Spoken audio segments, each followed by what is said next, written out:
नमस्कार दोस्तों, dot fact Hindi में आपका स्वागत है। यह है पार्ट 32।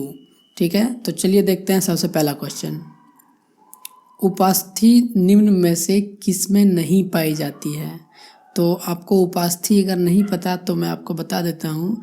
देखिए, उपास्थि जो है वो वृक्क में नहीं पाया जाता है, उसमें एक्चुअली कोई भी हड्डी पाया ही नहीं जाता है। ठीक है, तो देखिए, उपास्थि जो होता है मानव शरीर एवं अन्य प्राणियों में पाए जाने वाला लचीला संयोजी ऊतक है। मतलब जो लचीला ऊतक होता है उसको उपास्थि कहते हैं, और यह हमारी मज्जा में स्थित होती है। मज्जा मतलब हमारे हड्डियों में स्थित होती है। ठीक है, लेकिन इनका जो नाम होता है वो कॉन्ड्रोसाइट्स होता है। ठीक है, कॉन्ड्रोसाइट्स कोशिका से बने होते हैं, और कान की हड्डी, नाक की हड्डी इसी चीज़ से बनी होती है। ठीक है, तो चलिए बढ़ते हैं अगले क्वेश्चन की ओर। कौन सा ऊतक ग्रंथि का निर्माण करता है? मतलब कौन सा ऊतक ग्रंथि का निर्माण करता है? तो इसका आंसर है उपकला। ठीक है, उपकला जो है वो आपका ग्रंथि का निर्माण करता है। ठीक है, तो इसके बारे में थोड़ा सा जान लेते हैं। घनाकार उपकला ऊतक वृक्कीय नली तथा लार ग्रंथि की नली के स्तर का निर्माण करती है तथा उनमें यांत्रिकी सहारा प्रदान करती है। मतलब कहा जा रहा है कि उनके अंदरूनी भाग का निर्माण करती है तथा उनको सपोर्ट करने का काम करती है। ठीक है, अगला क्वेश्चन है, निम्नलिखित में से किसमें एक परत होती है? तो इसका आंसर है रसधानी। ठीक है, रसधानी को इंग्लिश में वैक्यूल कहते हैं। ठीक है, और ये हमारी कोशिका के अंदर पाई जाने वाली एक पदार्थ है जो कि लिक्विड फॉर्म में पाया जाता है। ठीक है, इसके अंदर लिक्विड भरा होता है और इसके ऊपर एक कवर होता है, उस कवर को कहते हैं टोनोप्लास्ट। ठीक है, ये भी क्वेश्चन में बहुत बार आ चुका है कि रसधानी की ऊपरी परत को क्या कहते हैं, या फिर वैक्यूल्स को की ऊपरी परत को क्या कहते हैं? तो उसका आंसर है टोनोप्लास्ट। ठीक है, इनमें जो होता है वो प्रोटीन होता है, प्लस में जलीय पौधे की रसधानी गैस युक्त होकर पौधों को तैरने में मदद करती है। ठीक है, समझ गए? तो चलिए अगली क्वेश्चन देखते हैं। रंग के आधार पर लवक कितने प्रकार के होते हैं? तो रंग के आधार पर जो है लवक 3 प्रकार के होते हैं। ठीक है, तो उनका नाम है ल्यूकोप्लास्ट, क्रोमोप्लास्ट और क्लोरोप्लास्ट। ठीक है, तो चलिए बढ़ते हैं अगले क्वेश्चन की ओर। दोहरी बाहरी झिल्ली युक्त कोशिकांग है, तो इसका आंसर है हरित लवक। ठीक है, तो उनमें 2 कोशिकांग होती है, कोशिका भित्ति और कोशिका झिल्ली। ठीक है, लेकिन कोशिका भित्ति मुख्यतः सेलुलोज की बनी होती है, और कोशिका भित्ति कोशिका की सबसे बाहरी परत होती है, और उसके अंदर और एक होती है, उसका आंसर है कोशिका झिल्ली। ठीक है, तो चलिए बढ़ते हैं अगले क्वेश्चन की ओर। राइबोसोम की खोज की थी, तो इसका जो आंसर है वो है पोलेड ने। ठीक है, पोलेड ने राइबोसोम की खोज की थी, और उन्होंने ये खोज जो है 1955 में किया था, और वे जीव वैज्ञानिक जॉर्ज पोलैंड के नाम से जाने जाते थे। ठीक है, और इन्होंने इलेक्ट्रॉन सूक्ष्मदर्शी से इनका खोज किया था, और उन्हें इसके वजह से नोबेल पुरस्कार भी मिला था। ठीक है, और राइबोसोम का मुख्य कार्य जो है वो है प्रोटीन का संश्लेषण करना, और राइबोसोम जो होता है वो कोशिका के अंदर पाया जाता है। ठीक है, जैसा कि चित्र में दिखाया गया है कि राइबोसोम होता है न्यूक्लियस के आसपास। ठीक है, तो चलिए बढ़ते हैं अगले क्वेश्चन की ओर। उपकला ऊतक का मुख्य कार्य है, तो इसका जो आंसर है वो है रक्षा प्रदान करना। इसको इंग्लिश में एपिथेलियम भी कहते हैं। ठीक है, और ये एपिथेलियम सेल से बने होते हैं एपिथेलियम। तो देखिए किसको किसको रक्षा प्रदान करते हैं, तो इसका आंसर है जीव, जिगर, गुर्दे, आहार नाल, इनको रक्षा प्रदान करते हैं। ठीक है, तो चलिए बढ़ते हैं अगले क्वेश्चन की ओर। मधुमक्खी की मोम ग्रंथियां इनमें उपस्थित होती हैं, तो इसका आंसर है श्रमिक। ठीक है, प्रत्येक श्रमिक मक्खी जो कि मादा के उदर में उपस्थित 8 मोमोदत्त ग्रंथियों द्वारा मोम का उत्पादन किया जाता है। देखिए मधुमक्खी को अगर हम उल्टाएंगे तो देखिए ये 8 ग्रंथियां पाई जाती है, उन्हीं में मोम होता है। ठीक है, और इसके बारे में थोड़ा जानते हैं। देखिए ताज़ा उत्पादित मोम पारदर्शी होता है, लेकिन क्या होता है उसमें रंग भी नहीं, कोई रंग नहीं होता तब। लेकिन मधुमक्खी द्वारा चबाए जानने से यह अपारदर्शी हो जाता है। ठीक है, देखिए मधुमक्खी से कितने सारे प्रकार के ये बनते हैं, लिपस्टिक भी उसी से बनता है, आपका जो है वो मोमबत्ती भी बनता है, और अनेक प्रकार के चीज़ बनते हैं इससे। ठीक है, चलिए बढ़ते हैं अगले क्वेश्चन की ओर।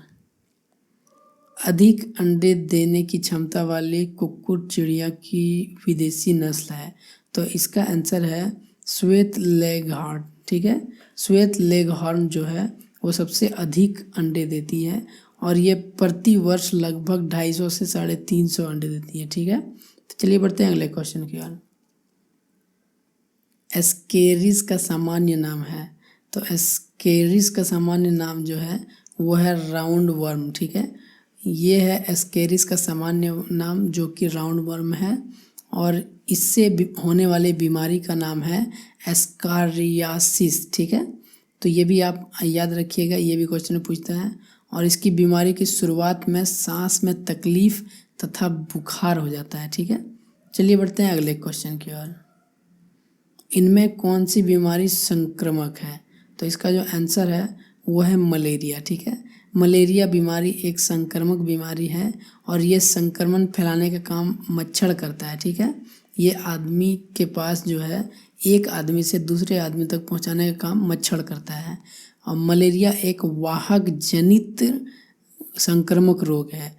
वाहक जनित मतलब यही होता है कि उसको एक आदमी से दूसरे तक पहुंचाने के लिए एक वाहक की ज़रूरत पड़ती है, जो कि ये आपका मच्छर करता है। ठीक है, और जो प्रोटोजोआ परजीवी द्वारा फैलाया जाता है। यह मुख्य रूप से अमेरिका, एशिया और अफ्रीका में पाया जाता है। ठीक है, तो चलिए देखते हैं अगले क्वेश्चन। ट्यूबरकुलोसिस नाम के बीमारी उत्पन्न होती है, तो इसका आंसर है बैक्टीरिया द्वारा। ठीक है, तो ट्यूबरकुलोसिस नाम की जो बीमारी होती है ये बैक्टीरिया द्वारा फैलाया जाता है, तो इसको शॉर्ट फॉर्म में टीबी भी कहते हैं। ठीक है, टीबी रोग जो होता है, टीबी रोग पैदा करने वाला एक जीवाणु है, मतलब ये जीवाणु से फैलने वाला रोग है, और इसमें तपेदिक या क्षय रोग टीबी होता है। ठीक है, और ये सांस लेने से, अगर आपको टीबी है तो अगर आप किसी के कांटेक्ट में आते हैं और बहुत देर तक रहते हैं तो उसको भी टीबी होने का खतरा हो जाता है। ठीक है, चलिए बढ़ते हैं अगले क्वेश्चन की ओर।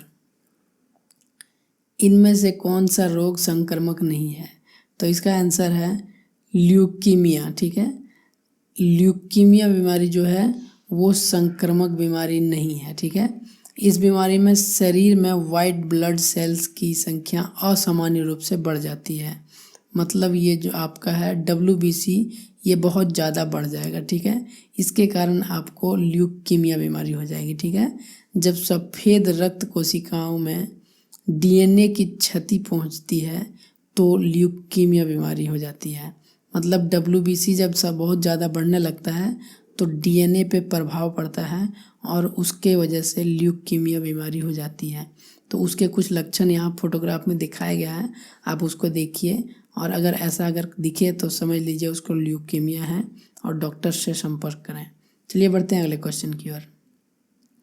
पोलियो बीमारी का कारण है, तो जानते हैं पोलियो बीमारी का क्या कारण है, तो इसका आंसर है विषाणु। ठीक है, तो विषाणु द्वारा पोलियो बीमारी होता है, जो कि दूषित पानी में और भोजन या वायरस से संक्रमित व्यक्ति को पोलियो हो जाता है। ठीक है, मतलब आप गंदा पानी पिएंगे, गंदा खाना खाएंगे या फिर वायरस के कांटेक्ट में आ जाएंगे तो भी आपको हो सकता है पोलियो। ठीक है, तो देखिए पोलियो जो होता है वो फाइबर के सेवन करने से यह रोग होता है, मतलब अधिक फाइबर खाने से भी पोलियो हो सकता है। ठीक है, यह वायरस श्वास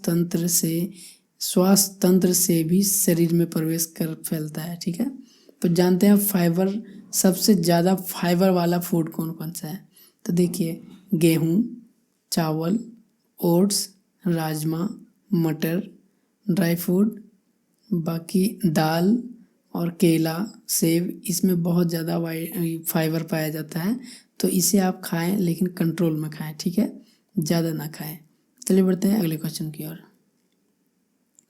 पोलियो की बीमारी से प्रभावित होने वाले तंत्र, तो मतलब पोलियो से कौन सा तंत्र है जो कि सबसे ज़्यादा प्रभावित होता है? तो इसका आंसर है तंत्रिका तंत्र, ठीक है। जो हमारा नर्वस सिस्टम होता है वो सबसे ज़्यादा प्रभावित होता है, ठीक है। जो कि हमारे रीढ़ के हड्डी के अंदर पाया जाने वाला तंत्र को तंत्रिका तंत्र कहते हैं, जिसको इंग्लिश में नर्वस सिस्टम कहते हैं, ठीक है। तो उसमें आँख, हृदय, फेफड़ा, यकृत, आपका आमाशय, सारे चीज़ उन्हीं से जुड़े होते हैं। मतलब पूरे शरीर में आपका वो फैल जाएगा, ठीक है। तो चलिए बढ़ते हैं अगले क्वेश्चन की ओर। जीवित कोशिका को सर्वप्रथम देखा था, मतलब पूछा जा रहा है कि जीवित कोशिका को सबसे पहले किसने देखा था। तो ये क्वेश्चन आपके लिए, आप कमेंट बॉक्स में इसका आंसर दे सकते हैं। चलिए बढ़ते हैं अगले क्वेश्चन की ओर। डीएनए पाया जाता है, मतलब डीएनए कहाँ पाया जाता है? तो इसका आंसर भी आप ही को देना है, और ये क्वेश्चन मैंने पिछले क्लास में बता दिया है। तो अगर आप शुरू से देख रहे हैं पूरा क्लास तो आप इसका आंसर तुरंत दे सकते हैं। तो आज के लिए बस इतना ही। अगर आपको ये वीडियो अच्छा लगे तो लाइक कीजिए, शेयर कीजिए, और अगर आप हमारे साथ बने रहना चाहते हैं तो सब्सक्राइब कीजिए। मैं इसी तरह का वीडियो डेली लाता हूँ। और आप पार्टिसिपेट कर सकते हैं क्विज में, और क्विज में आप 1,000 से लेकर 100 से लेकर 1,000 रुपये जीत सकते हैं, ठीक है। तो चलिए, कोई भी क्वेश्चन हो तो आप कमेंट में लिखिए। और आज के लिए बस इतना ही। धन्यवाद। जय हिंद।